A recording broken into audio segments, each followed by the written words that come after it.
Good afternoon, Tom here, Just For You Vacations. It's been a while, so I thought I'd come on here and talk a little bit about cruising and some of the changes that are happening. Recently, not too long ago, Princess decided to join a lot of the other cruise lines and do away with their refundable deposits.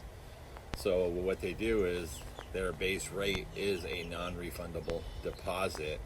And if you choose to have a refundable deposit, then like all the other cruise lines, most of them, you pay a much higher price for that non-refundable or for that refundable deposit, making it a little harder sometimes to understand the booking. So today we're advertising why to use a travel advisor. That's one reason why, to be able to explain it to you a little better.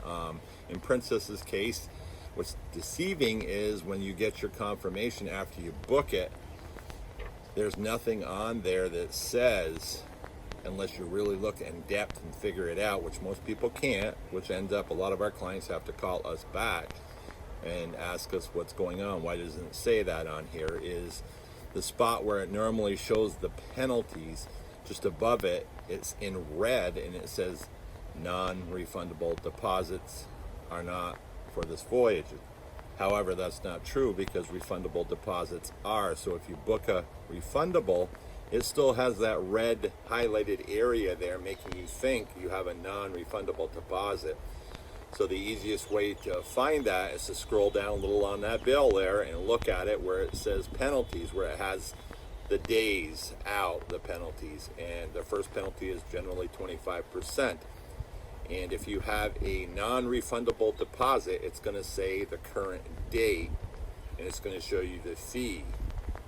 If you have a refundable deposit, it's going to say 25% on the day after final deposit.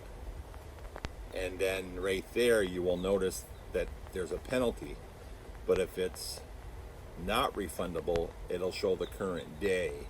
So that's really the only way on the bill. So a lot of us have said things to our BDMs to try to get them to change that so it's a little more understandable. And then another one on there is the old way on your receipt. If you purchase the Princess Plus or Premier package for the drinks and Wi-Fi and everything, it always stated right above that you had that, and they have now taken that out of there, so there's no way of knowing. So you make that booking with Princess Plus and then you're like, did I get it or did I not get it? So it can be very confusing. So those are things you need to watch when you're booking your things on your own, or even if you have a travel advisor and they didn't tell you, you want to be using somebody that's going to be able to explain that to you a little more easily. Like I said, we've got feelers out to our BDMs hoping that they can change that and make it a little more understandable. But yeah, why to use a travel advisor?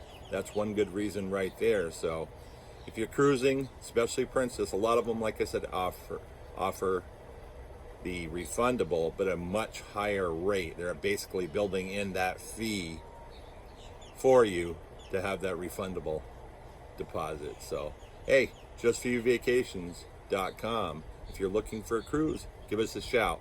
Chat later. Bye.